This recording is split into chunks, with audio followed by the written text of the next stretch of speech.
Dear students, welcomes you. मैं रोहिताज सिंह।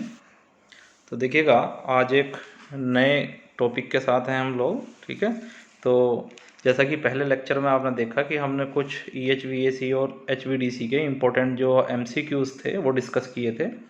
तो आज ये सेकंड पार्ट है बेटा उसका। तो इसमें हम कुछ अच्छे लेवल के क्वेश्चन आज डिस्कस करेंगे। तो देखिएगा, सबसे पहले क्वेश्चन की बात करते हैं कि corona loss can be reduced by use of hollow conductors because means अगर हम होलो कंडक्टर यूज करते हैं तो होलो कंडक्टर से कोरोना लॉस क्या होती है, हमारी रिड्यूस हो जाती है। तो ऐसा क्यों होता है? देखिएगा बेटे, जब आप होलो कंडक्टर यूज करेंगे, सपोज इस टाइप का आप होलो कंडक्टर यूज कर रहे हैं लाइक दैट, तो क्या होगा, एक तो सिंपल आप ये कंडक्टर यूज कर रहे हैं। ये कंडक्टर सपोज इसकी रेडियस बेटे कितनी है, r है। होलो कंडक्टर की रेडियस कितनी है, r डैश है। तो जो रेडियस होगी होलो कंडक्टर की r dash, that will be greater than radius of a simple conductor. और मैंने पहले लेक्चर में आपको बताया था कि जो कोरोना इफेक्ट होता है, कोरोना लॉस होती है, वो कंडक्टर की रेडियस पर भी डिपेंड करती है। जैसे जैसे हम कंडक्टर की रेडियस बढ़ाते हैं, कोरोना लॉस हमारी कम हो जाती है। तो देखिएगा, इसमें ऑप्शन चेक करते हैं। तो इसमें आप देख सकते हो, पहला ऑप्शन दिया है current density is reduced. Current density से कोई मतलब नहीं है, ठीक है। Eddy current in the conductor is eliminated. और थर्ड ऑप्शन है for the given cross section the radius of the conductor is increase. ठीक है, तो होलो कंडक्टर यूज करेंगे तो इफेक्टिव रेडियस कंडक्टर की इंक्रीज हो जाएगी और कोरोना लॉस आपकी रिड्यूस हो जाएगी। ठीक है, और फोर्थ ऑप्शन है आपका for better ventilation in the conductor. ठीक है, तो वेंटिलेशन का तो कहीं से कहीं तक कोई मतलब नहीं है। तो करेक्ट आंसर बेटा आपका होगा ऑप्शन नंबर थर्ड। ठीक है, तो नेक्स्ट क्वेश्चन की तरफ चलते हैं। तो ये था आपका question number first. Next question देखिएगा, नेक्स्ट क्वेश्चन कह रहा है for enhancing the power transmission in a long EHV transmission line the most preferred method is to connect. ठीक है, तो सबसे पहले समझ लेते हैं कि पावर ट्रांसमिशन जो कैपेबिलिटी होगी, पावर ट्रांसफर कैपेबिलिटी होगी, उसको हमें कैसे एनहांस करना है। तो मैंने बेटा कल आपको बताया था कि सपोज यहाँ पर ये आपका कोई जनरेटर है। ठीक है, यहाँ से आप लाइन का रिएक्टेंस है और यहाँ पर आपका कोई लोड है। तो यहाँ पर अगर वोल्टेज आपका Vs है और यहाँ पर वोल्टेज आपका बेटा VR है, ठीक है, तो पावर ट्रांसफ़र जो होती है that is P electrical is equal to होती है Vs VR divided by X into sine delta, ये होती है। तो देखिएगा, हम क्या करते हैं कि अगर इस रिएक्टेंस को हम रिड्यूस कर दें, तो इस रिएक्टेंस को रिड्यूस करने से क्या होगा, आपका ये रिएक्टेंस आपका रिड्यूस हो रहा है, तो पावर ट्रांसफर कैपेबिलिटी क्या होगी बेटा, आपकी इंक्रीज हो जाएगी। अब इस रिएक्टेंस को, लाइन के रिएक्टेंस को रिड्यूस कैसे करते हैं, तो देखिएगा वो हम करते हैं बाय यूजिंग सीरीज कंपनसेशन। ठीक है, तो सीरीज कंपनसेशन में हम बेटा क्या करते हैं, सीरीज कंपनसेशन में हम क्या करते हैं, यहाँ पर ये सपोज आपकी लाइन है, वोल्टेज Vs, ये आपका लाइन रिएक्टेंस है। तो सीरीज में एक रिएक्टेंस हम कनेक्ट करते हैं जिसको हम बोलते हैं सीरीज कैपेसिटेंस। सॉरी, ये कैपेसिटर आप लगाते हैं जिसको हम बोलते हैं सीरीज कैपेसिटर। तो देखिएगा, अगर इसका रिएक्टेंस कितना बेटा, दिस इज JXL और इसका कितना है -JXC। तो नेट रिएक्टेंस क्या होगा, X is equal to XL -XC। तो नेट रिएक्टेंस बेटा क्या हो रहा है, आपका रिड्यूस हो रहा है। और नेट रिएक्टेंस अगर आपका रिड्यूस हो रहा है तो पावर ट्रांसफ़र कैपेबिलिटी क्या हो जाएगी, आपकी बढ़ जाएगी। इसका मतलब ये है, पावर ट्रांसफ़र कैपेबिलिटी को बढ़ाने के लिए हमें सीरीज कंपनसेशन की ज़रूरत पड़ेगी। तो ऑप्शन ध्यान से देखिएगा, अगर मैं ऑप्शन की बात करूं तो ऑप्शन क्या क्या होंगे आपके। पहला ऑप्शन देखिएगा series inductive compensator in the line, तो सीरीज इंडक्टिव तो नहीं यूज करेंगे। दूसरा ऑप्शन है series capacitive compensator in the line, ठीक है, यही आपका आंसर ठीक है।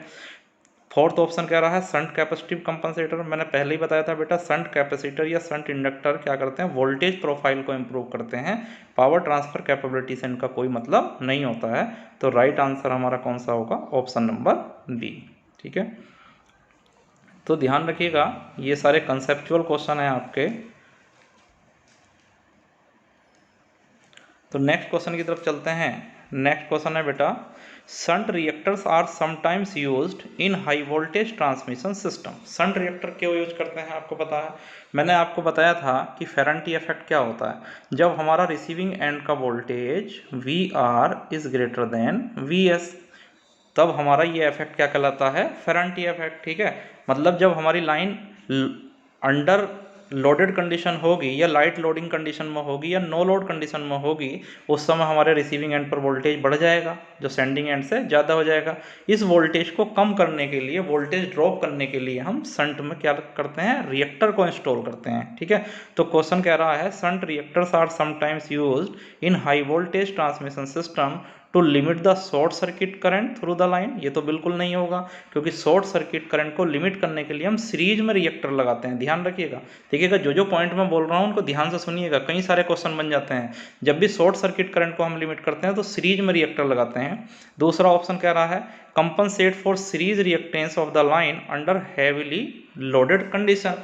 तो अगर हैवी लोड होगा तो हैवी लोड में तो बेटे जो हमारा रिसीविंग एंड वोल्टेज है वो वैसे ही कम होगा, वो कभी सेंडिंग एंड से ज़्यादा हो ही नहीं सकता है। तो हैवी लोड की कंडीशन में हम क्या लगाते हैं? शंट कंपनसेशन में कैपेसिटर का यूज करते हैं वोल्टेज को बढ़ाने के लिए। ठीक है, तो हैवी लोड की कंडीशन तो नहीं होगी। नेक्स्ट देखते हैं limit over voltages at the load side under lightly loaded condition. ठीक है, तो option C will be the correct answer कि लाइट लोडिंग की कंडीशन में जब रिसीविंग एंड पर हमारे वोल्टेज ओवर हो जाते हैं तो उसको लिमिट करने के लिए हम क्या करते हैं? शंट रिएक्टर का यूज करते हैं। तो इन दो पॉइंट को ध्यान रखिएगा, हमेशा शंट रिएक्टर का भी यूज करते हैं अंडर लाइट लोडेड कंडीशन जब हमारे रिसीविंग एंड पर वोल्टेज बढ़ जाते हैं, और शंट कैपेसिटर का भी यूज करते हैं अंडर हैवी लोड कंडीशन जब रिसीविंग एंड पर वोल्टेज हमारे कम होते हैं। ठीक है, नेक्स्ट क्वेश्चन देखते हैं the function of the earth wire in extra high voltage line. That is very very important question. देखिएगा बेटे ये आपके टावर होता है। ठीक है, आप देख सकते हो, सपोज ये आपका कोई टावर है, एक टावर ये है आपका, एक टावर आपका ये है। ठीक है, ये दो टावर हैं। तो सबसे टॉप पे आपने देखा होगा एक कंडक्टर हम यूज करते हैं ये। ठीक है, सबसे टॉप पे एक कंडक्टर यूज करते हैं जिसको हम क्या बोलते हैं? अर्थ कंडक्टर या अर्थ वायर। ये इंपॉर्टेंट होता है। और यहाँ हमारे ये फेज वायर होते हैं, ये हमारे फेज वायर होते हैं। ठीक है, 3 फेज वायर होते हैं, ये ज़्यादा भी हो सकते हैं, डिपेंड करता है किस तरह की लाइन है। लेकिन सबसे टॉप पर हमारा एक वायर होता है जिसको हम बोलते हैं अर्थ वायर, इसको हम बोलते हैं अर्थ वायर, अर्थ वायर। ठीक है, तो अर्थ वायर का बेटा क्या फ़ायदा होता है? अर्थ वायर का फंक्शन होता है कि ये फेज कंडक्टर को डायरेक्ट लाइटनिंग स्ट्रोक्स जो होते हैं उनसे सेव करता है। ठीक है, उनसे प्रोटेक्ट करता है। जो हमारे फेज कंडक्टर होते हैं उनको डायरेक्ट लाइटनिंग स्ट्रोक से क्या करता है? ये प्रोटेक्ट करता है। ठीक है, कभी कभी बेटा यहाँ पर एक क्वेश्चन और पूछा जाता है कि जो अर्थ वायर होता है वो किस मटेरियल का बना होता है।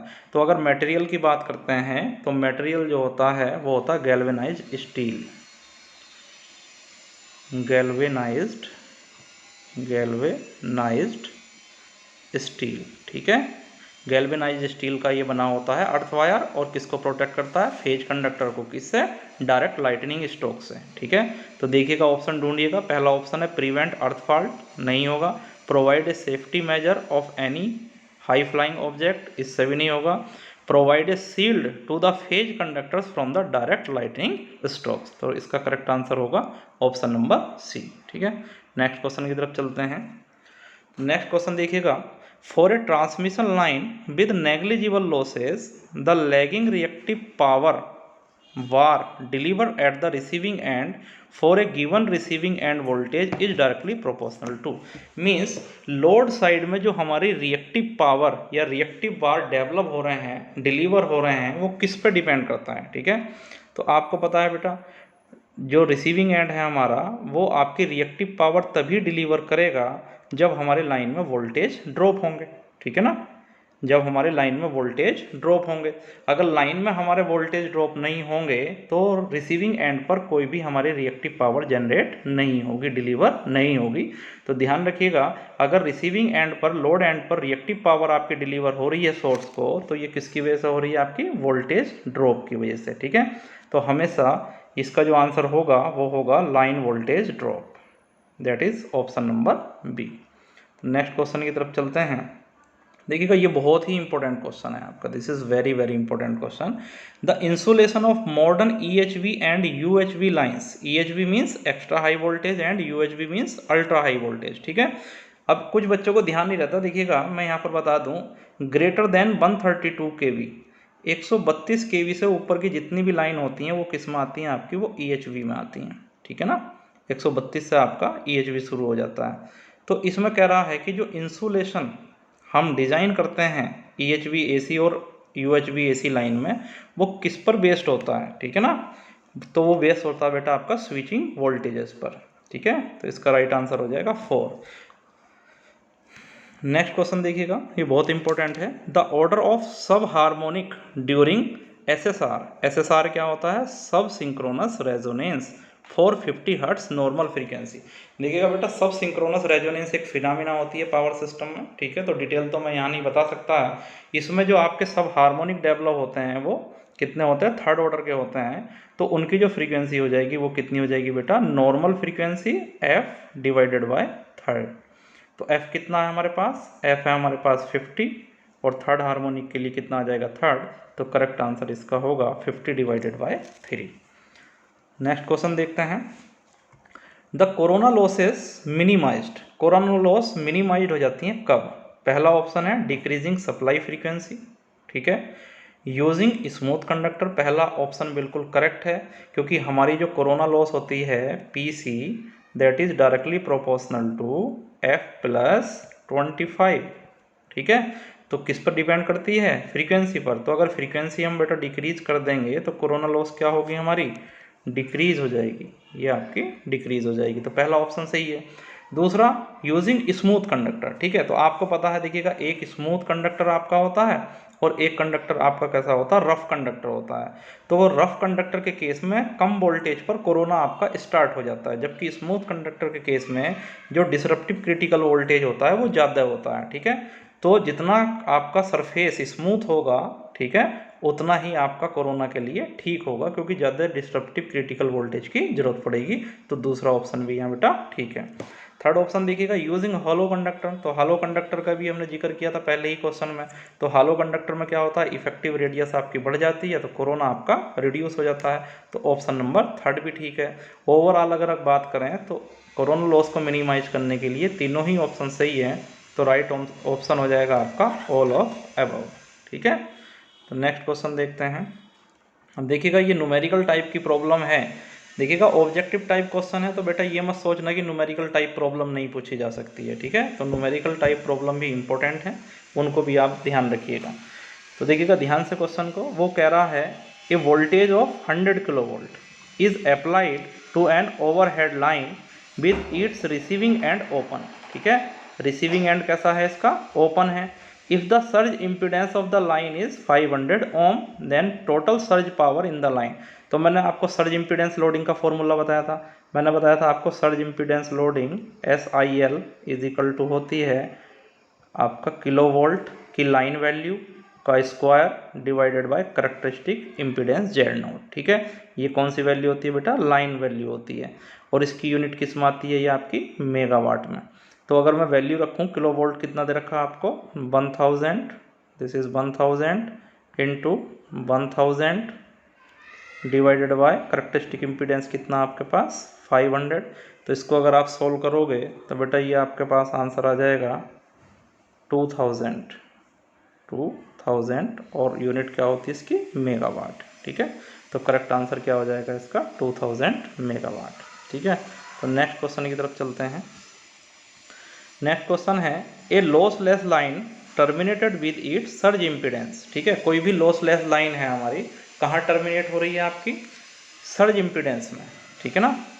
तो उस समय जो हमारा वोल्टेज प्रोफाइल क्या होगा, कांस्टेंट होगा, फ्लैट होगा, ठीक है, बिल्कुल सही है। Transmission line angle is greater than the actual length of line, ये तो बिल्कुल गलत है। Transmission line angle is less than actual length, ये भी गलत है। और फोर्थ है आपका बोथ 1 और 2, तो सेकंड तो है ही नहीं। देखिएगा, जब भी क्या होता है, कोई भी ट्रांसमिशन लाइन आपकी सर्ज इम्पीडेंस में टर्मिनेट होती है तो कोई रिफ्लेक्शन नहीं होता, ठीक है ना। और जब कोई रिफ्लेक्शन नहीं होता है तो उस केस में क्या होगा कि जो आपका सेंडिंग एंड वोल्टेज है, ठीक है, यहाँ पर देखिएगा ये सेंडिंग एंड वोल्टेज है, दिस इज VS और ये आपका रिसीविंग एंड वोल्टेज है, दैट इज़ VR। तो यहाँ पर सेंडिंग एंड वोल्टेज और रिसीविंग एंड वोल्टेज दोनों क्या होंगे, इक्वल हो जाएंगे। तो हमारा जो वोल्टेज प्रोफाइल होगा वो क्या रहेगा, फ्लैट रहेगा। ठीक है, तो इसका सही आंसर क्या हो जाएगा आपका, ऑप्शन नंबर 1। नेक्स्ट क्वेश्चन की अगर हम बात करते हैं तो नेक्स्ट क्वेश्चन में देखिएगा, for reducing tower footing resistance it is better to use. अगर टावर फुटिंग रेजिस्टेंस हमें कम करना है, ठीक है, for reducing tower footing resistance को अगर हमें कम करना है तो क्या क्या चीज़ यूज करते हैं। तो देखिएगा ये तो बहुत ही नॉर्मल सा क्वेश्चन है कि जब भी हम टावर फुटिंग रेजिस्टेंस कम होता है तो दो इंस्ट्रूमेंट हम यूज करते हैं, दो चीज़ें यूज करते हैं। एक तो आपका होता है ग्राउंड रोड और दूसरा होता है काउंटर पॉइस। ठीक है, तो इसको ध्यान रखिएगा आप, जब भी आपको टावर फुटिंग रेजिस्टेंस कम करना है तो एक तो ग्राउंड रोड का हम यूज करेंगे और दूसरा काउंटर पॉइस का यूज करेंगे। तो नेक्स्ट क्वेश्चन देखिएगा, ये भी न्यूमेरिकल टाइप है। The corona loss on a particular system eight 50 hertz is 1.2 kilowatt पर फेज पर किलोमीटर। ठीक है, यानी 50 हर्ट्ज पर उसने कितनी दी हुई है, 1.2 किलोवाट पर फेज पर kilometre. The corona loss on the same system with supply frequency 60 hertz. Simple सी बात है, 50 हर्ट्ज पर कितनी हो रही है, 1.2 किलोवाट, तो वो पूछ रहा 60 हर्ट्ज पर कितनी होगी। तो अभी मैंने आपको बताया था कि हमारी कोरोना लॉस डिपेंड करती है फ्रीक्वेंसी पर। कैसे, देखिएगा, PC is directly proportional to F+25। ठीक है, F+25। तो अगर मैं PC1 की बात करूं तो कितना है, 1.2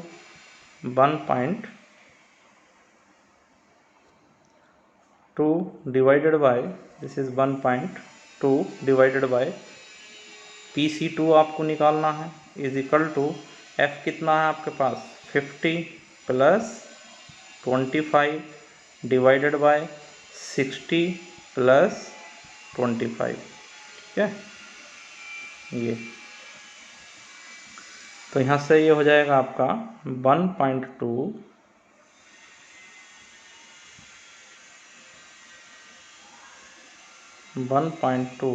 divided by PC2 is equal to, ये हो जाएगा बेटे 75 डिवाइडेड बाय 85।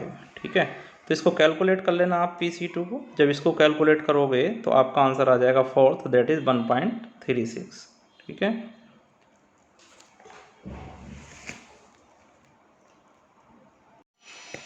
तो नेक्स्ट क्वेश्चन देखते हैं, ये भी बहुत इंपॉर्टेंट क्वेश्चन है आपका। ए lossless transmission line having surge impedance loading of 2280 megawatt. ठीक है, सर्ज इम्पीडेंस लोडिंग कितनी दी है आपको, 2280 मेगावाट। ये सीरीज कैपेसिटिव कंपनसेशन, देखिएगा ध्यान रखिएगा, सीरीज कंपनसेशन कर रहे हैं 30%। ठीक है, देन सर्ज इम्पीडेंस लोडिंग कितनी हो जाएगी। तो बेटा सीरीज कंपनसेशन के लिए सर्ज इम्पीडेंस लोडिंग देखिएगा कैसे निकालते हैं। तो surge impedance loading SIL with compensation is equal to होती है, this is SIL divided by √1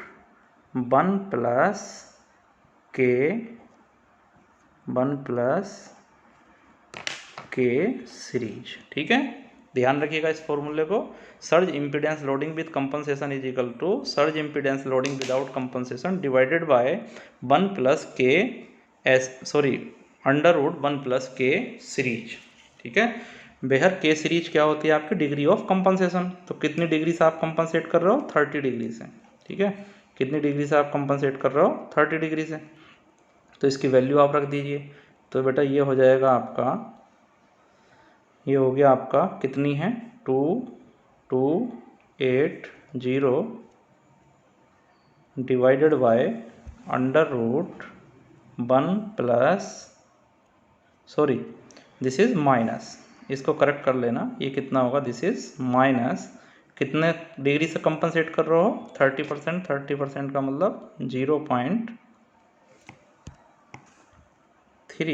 ठीक है, तो ये बेटा आ जाएगा आपके पास 2280 डिवाइडेड बाय √0.7 7।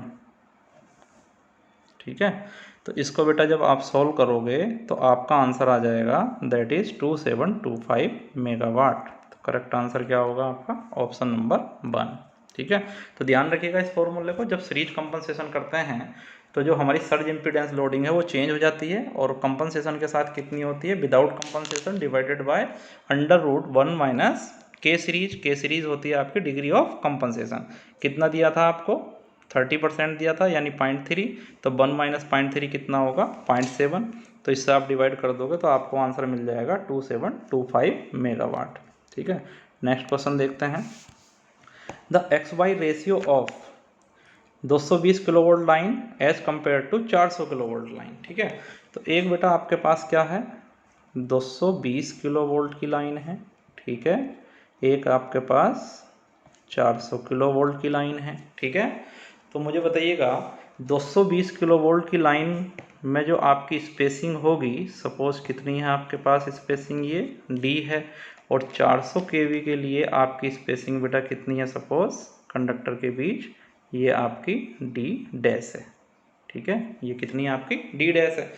तो जैसे जैसे वोल्टेज लेवल हमारा बढ़ता है, स्पेसिंग बिटवीन द कंडक्टर्स क्या हो जाती है? बढ़ जाती है। ठीक है, और आपको पता है स्पेसिंग के बढ़ने से आपके इंडक्टेंस पर क्या फर्क पड़ता है? तो लाइन के इंडक्टेंस का बेटा आपके पास फॉर्मूला होता है L = 2 × 10⁻⁷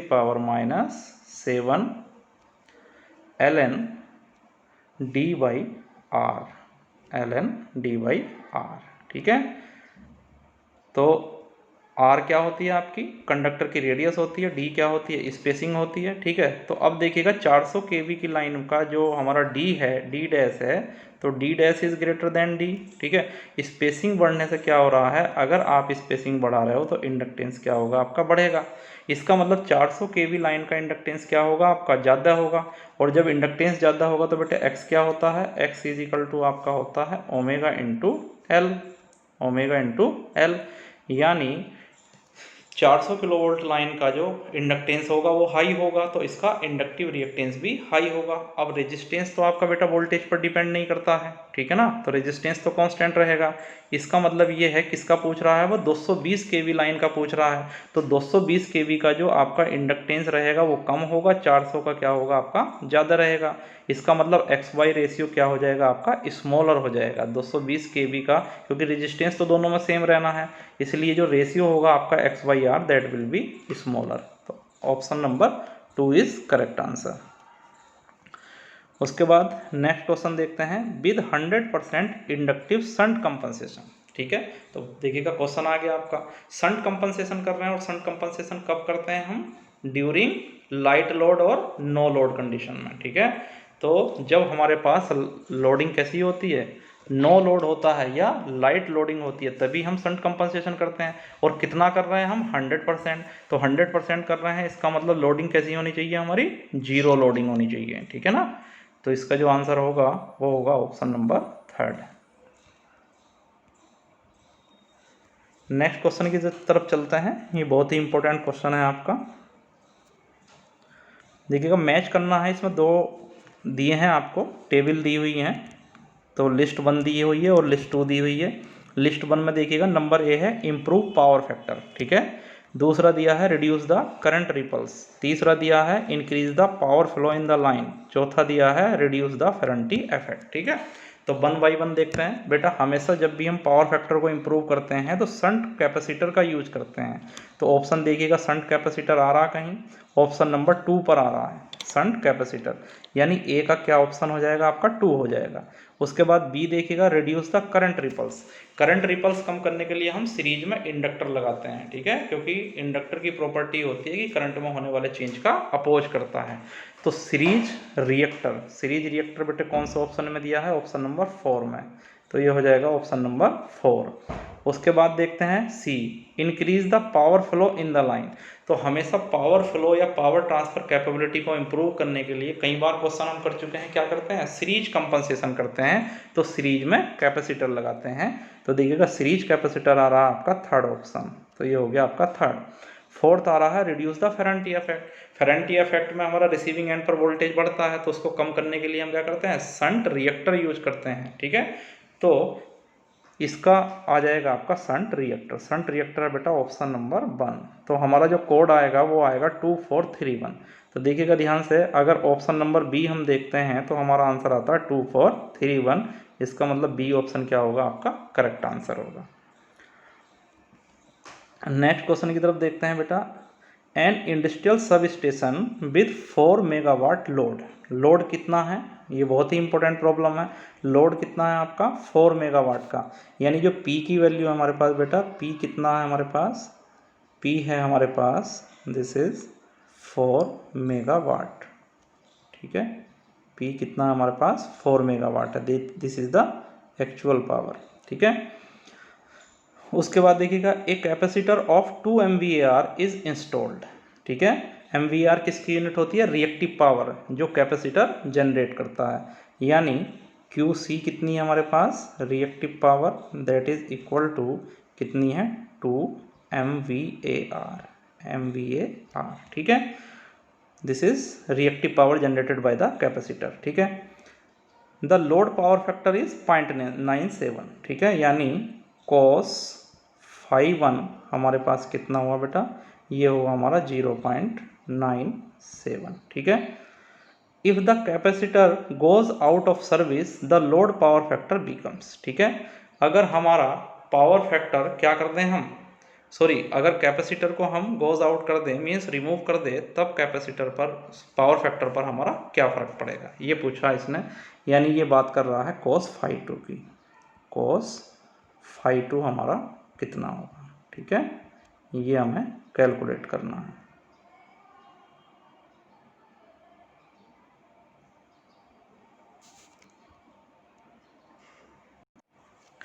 इसको बेटा फिर से देखिएगा, इस क्वेश्चन को, थोड़ा इसमें प्रॉब्लम हो गई थी। तो देखिएगा, तो यहाँ पर P आपको दे रखा है 4 मेगावाट। ठीक है ना, P आपको दे रखा है 4 मेगावाट, Q आपको दे रखा है 2 MVAR जो कैपेसिटर आपका रिएक्टिव पावर जनरेट कर रहा है। ठीक है, और cos phi2 इसका ध्यान रखिएगा स्पेशली, यहाँ phi2 हम किसको लेते हैं, phi2 लेते हैं विद कैपेसिटर, जो हमारा पावर फैक्टर होता है विद कैपेसिटर। ठीक है, और cos phi1 क्या होता है हमारा, this is the power factor without capacitor.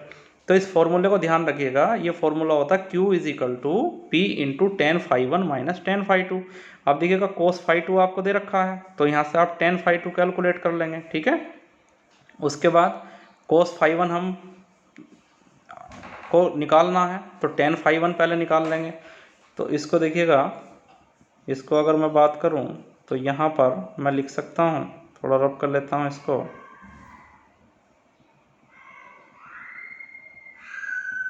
यहाँ से हम इसको लिख सकते हैं, ये हुआ हमारा P और ये हुआ 2, sorry this is 2 is equal to P कितना है 4 इंटू 10 phi1 माइनस 10 phi2। ठीक है, तो 10 phi2 की वैल्यू आप निकाल लोगे बेटा। ठीक है, सॉरी 10 phi2 कैलकुलेट कर लोगे, क्योंकि cos phi2 कितना है आपके पास 0.97। तो यहाँ से हम 10 phi1 की वैल्यू कैलकुलेट कर लेंगे। तो 10 phi1 की वैल्यू बेटा हमारे पास आएगी 10 phi1 जो आ जाएगा कैलकुलेट करने के बाद, वो आ जाएगा 0.562। ठीक है, इतना तो कर सकते हो। 10 phi2 ध्यान रखना, ये क्या होता है, विद कैपेसिटर होता है, ये होता है विद कैपेसिटर। ठीक है, और ये बेटा 10 phi1 जो होता है, ये होता है विदाउट कैपेसिटर। ठीक है, इस चीज़ का ध्यान रखना बस आपको। ठीक है, तो यहाँ से 10 phi1 की वैल्यू आ जाएगी। जब 10 phi1 की वैल्यू आ जाएगी तो बेटा यहाँ से हम किसकी वैल्यू निकाल लेंगे, phi1 की। तो phi1 हमारे पास आ जाएगा, phi1 की वैल्यू आ जाएगी 29.34 डिग्री, 29.34 डिग्री। ठीक है, तो यहाँ से फिर हम cos phi1 की वैल्यू निकाल लेंगे। तो cos phi1 हमारे पास आ जाएगा after calculation, it will be equal to 0.85। ठीक है, तो इस तरह से आप निकाल सकते हैं। तो इसका करेक्ट आंसर क्या हो जाएगा, ऑप्शन नंबर ए। ठीक है, नेक्स्ट क्वेश्चन देखते हैं। तो नेक्स्ट क्वेश्चन चलते हैं। A 400 volt 50 hertz 3 phase balance source supply power to a star connected load. Load कैसा है आपका? स्टार कनेक्टेड है, जिसकी रेटिंग कितनी दे रखी है? 12√3 kVA। ठीक है, इसकी रेटिंग कितनी दे रखी है आपको? 12√3 kVA। ठीक है, कितने पावर फैक्टर पर? 0.8 पर। तो पहला बेटा हम P निकाल लेते हैं। P कितना हो जाएगा? अगर P की मैं बात करूं तो P कितना होगा? P इज इक्वल टू होगा kVA into power factor cos 5। ठीक है, तो P की जो वैल्यू आएगी हमारे पास, वो वैल्यू कितनी आएगी? दिस इज 12√3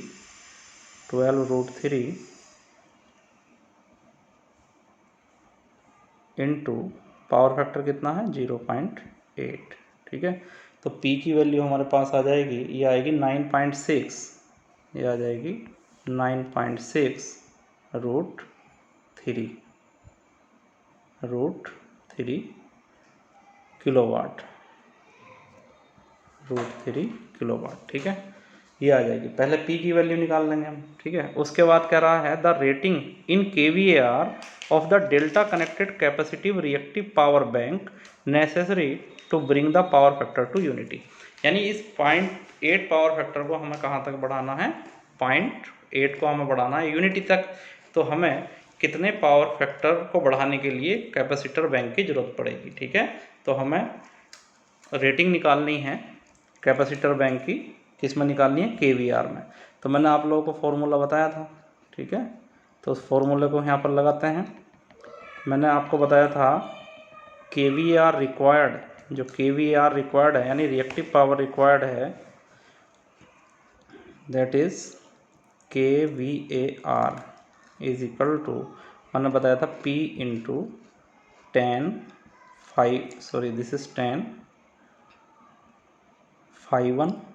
माइनस 10 ये बताया था। तो देखिएगा 10 बताया था मैंने विदाउट कैपेसिटर। तो विदाउट कैपेसिटर cos 5 कितना दे रखा है आपको? cos 1 कितना दे रखा है?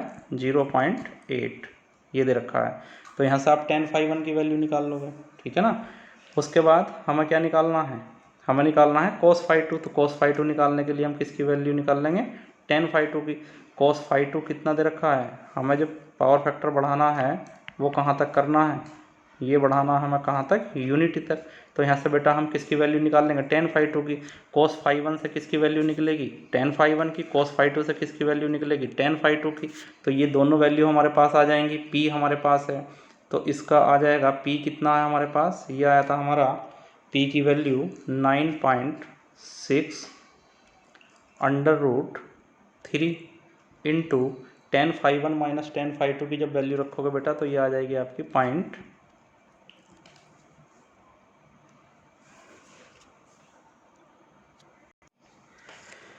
तो आप कैलकुलेट करोगे बेटा तो आपके पास QC की जो वैल्यू आ जाएगी, QC इज इक्वल टू, ये आफ्टर कैलकुलेशन ये आ जाएगी आपके पास 12.47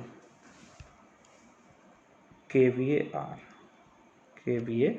तो राइट आंसर हो जाएगा आपका आंसर नंबर डी। ठीक है, तो नेक्स्ट क्वेश्चन देख सकते हो, ये भी इसी तरह का क्वेश्चन है आपका। ए 400 kV network 360 kV is recorded at A 400 kilo बस। ठीक है, 400 किलो वोल्ट बस, यानी जो सिस्टम है हमारा 400 kVA का है और कितना वोल्टेज रिकॉर्ड किया है हमने? 360। ठीक है, the reactive power absorb by the shunt, rated की जगह ये बेटा रिएक्टर होगा, शंट रिएक्टर इज 50 MVAr। यानी जब हम शंट रिएक्टर लगाते हैं, ठीक है, तो कितना हमारा रिएक्टिव पावर जनरेट होती है, एब्जॉर्ब होती है 50 MVAr की। तो 400 kV अगर कनेक्ट करते हैं तब कितनी पावर हमारी एब्जॉर्ब होगी? तो सीधी सी बात है, जब हमारे पास 360 वोल्ट है, सॉरी ये 400 पर हमारा कितना है? 50 MVAr, 360 पे हमें निकालना है। ठीक है, तो रिएक्टिव पावर जो होती है बेटे Q इज इक्वल टू होती है आपकी V square divided by X। ठीक है, ये होती है V square divided by X। थोड़ा लिखने में प्रॉब्लम हो रही है तो आप समझ जाइएगा इसको। ठीक है, ये होता है आपका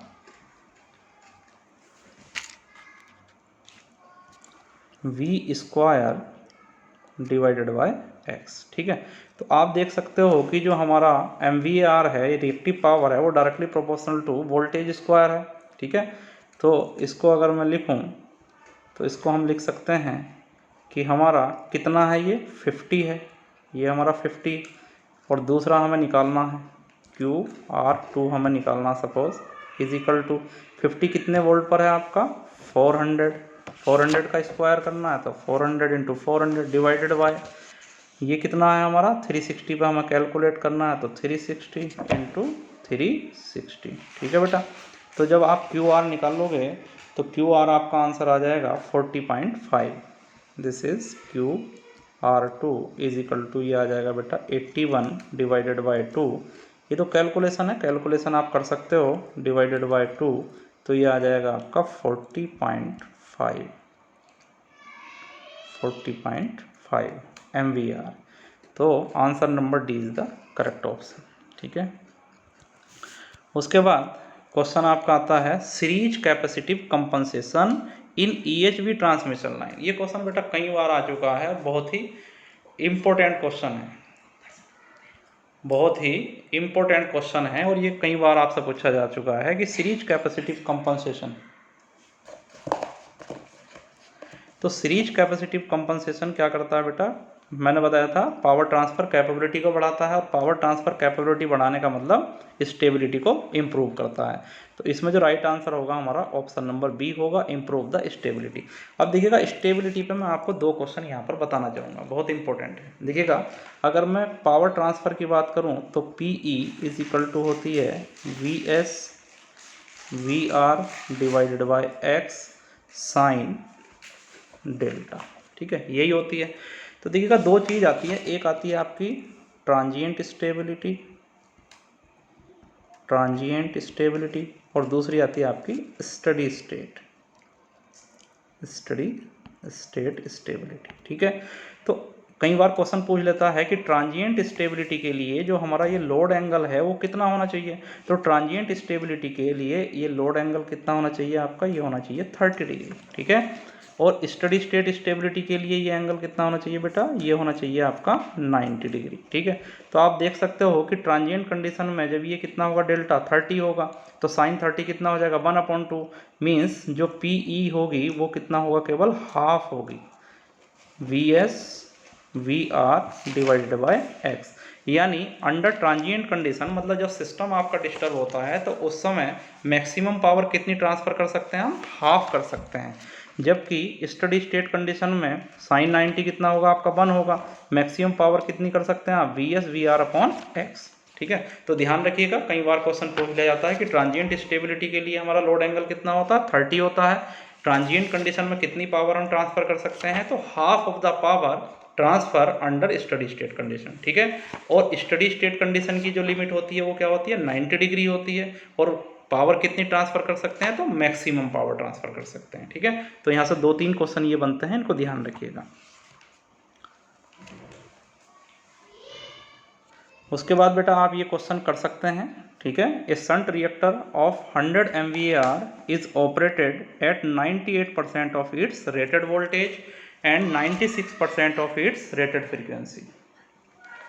ठीक है, the reactive power absorb by reactor, तो मैंने आपको फॉर्मूला बताया था कि QC is equal to QL is equal to कितनी होती है, QL is equal to this is V² upon X, V² upon X। चूँकि यहाँ पर रिएक्टर की बात कर रहा है तो ये आ जाएगा XL। ठीक है, अब देखिएगा ध्यान से, वो कह रहा है कि 100 MVAR का है, ऑपरेट कर रहा है 98% of its rated voltage and 96% of its rated frequency, the reactive power absorb by the reactor. ठीक है, वो कह रहा है जब हमारे रेटेड वोल्टेज होते हैं और रेटेड फ्रीक्वेंसी होती है तब कितनी पावर एब्जॉर्ब करता है, वो करता है 100 MVAR।